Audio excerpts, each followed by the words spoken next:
and welcome to another pen video from me, Penultimate Dave.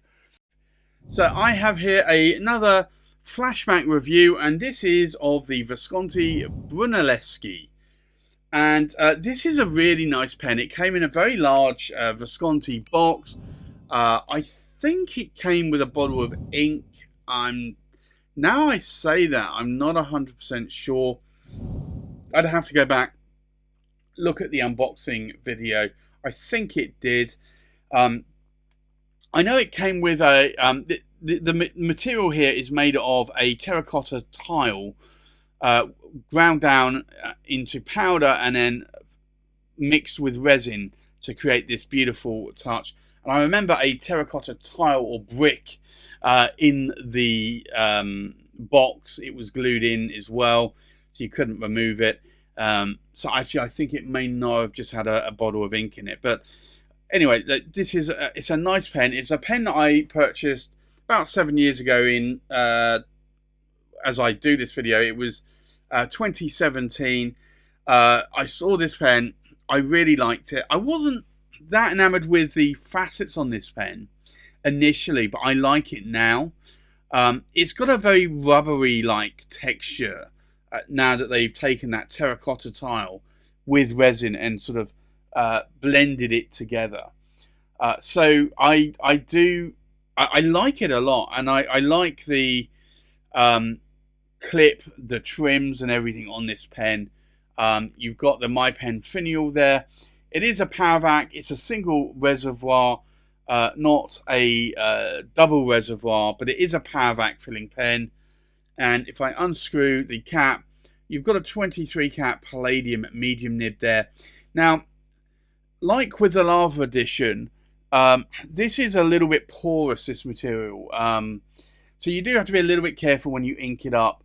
And obviously when you're putting the nib into a bottle, you've got to ink it up through past the section.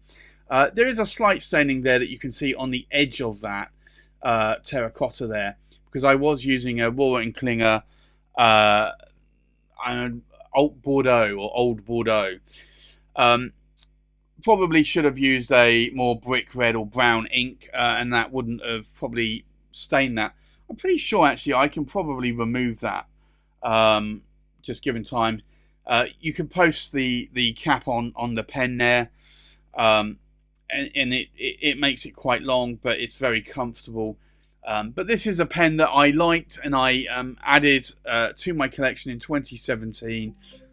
And it was just a pen that I wanted to add, and I added it to my collection, and I like it. I still write with it a fair amount. I wanted a medium nib on it, and I got a medium nib.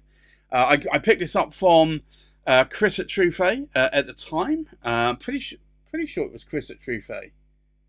Yeah, it was definitely Chris at Truffet, because at that point I was I was importing all of my Viscontis from USA, and it was Chris at that point that was selling them to me. So I love this pen. I love it a lot, and I try to write with it as much as I can. But again, I have just too many pens, so inking them up and writing with them is a little bit more troublesome, I would say. But yeah, I do like that pen a lot, and I will try and add it back into my weekly rotation if I can in a future currently inked video. So I think with that, let's do a comparison with other pens. So from left to right, we have a Benu Euphoria Earl Grey Tea. We have a Mont Blanc Around the World in 80 Days. We have a Marjon Titanium TI 136. We have a Visconti Ecstasy de Oud. We have a Visconti Homo Sapiens, and this is the Bronze Age Oversize in Lava. We have a Visconti Brunelleschi, and you can see it's very similar in size. We have a Parker Duofold Prestige, and this is Ruthenium Chisel. We have a Mont Blanc Le Petit Prince Aviator Solitaire Douai. We have a Visconti Homo Sapiens Caput Mundi, and we have a Visconti Homo Sapiens Corsani 90. So I think let's now do a writing sample. So this is the Visconti, and it is the, I'm going to have to I've not written with this for some time, so I'm going to have to just look at the spelling on this one because I'm not 100% sure. It's the Brunelleschi, so E double L, and then it's the ESCHI. It's a medium, and it's a 23 cat palladium nib. The ink in here today is Herban, and it's Ambre de Bermanie.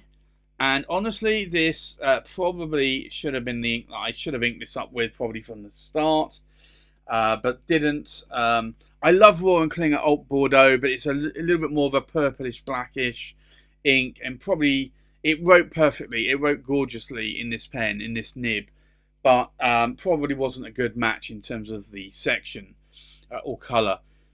In terms of line variation, I'm definitely getting a Western medium out of this. I can push it a bit more and get a broad out of this because it is one of these sort of flexible 23 cat palladium nibs that I have in my collection. And you see the verticals, there's no hard starts or skips there. So it means that this nib is fairly well tuned. In terms of ink wetness, let's take a look at this. You can see that that nib is quite wet there. And you can also see that the horizontal strokes there are quite wet as well. So what do I like? What do I not like about the pen? Well, when I saw this pen in 2017, it was one of these pens that I felt I needed to add to my collection. It wasn't the sort of I've got to have this, but it was I'd like to have this. And I reached out to Chris and said, hey, look, can you get this? And he was able to get it, Chris from True Fay. So, and I still have it in my collection today.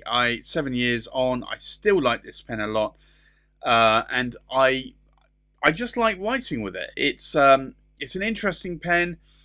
As much as I didn't think I liked a faceted pen back then, I do now, and I do like faceted pens a lot. And I have a few more Viscontis that are faceted.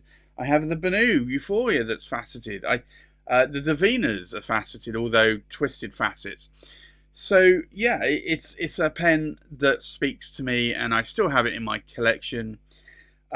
Is there anything I dislike about the pen? No, not really. It's a power vac filling pen. It is a single reservoir. You can't see, there's no ink window to it, so maybe that's one of the downsides, but you know that when you're buying the pen. So that's just something that you have to sort of think about when you're buying that pen. But that's the same with a lot of pens. A lot of pens don't have ink windows, and we still buy them. But yeah, it's a nice pen. So there you have it. That's my flashback review of the Visconti Brunelleschi in a medium 23 cat palladium nib. Thanks for watching. Please like, comment, subscribe, and I'll see you on the next pen video. Bye-bye.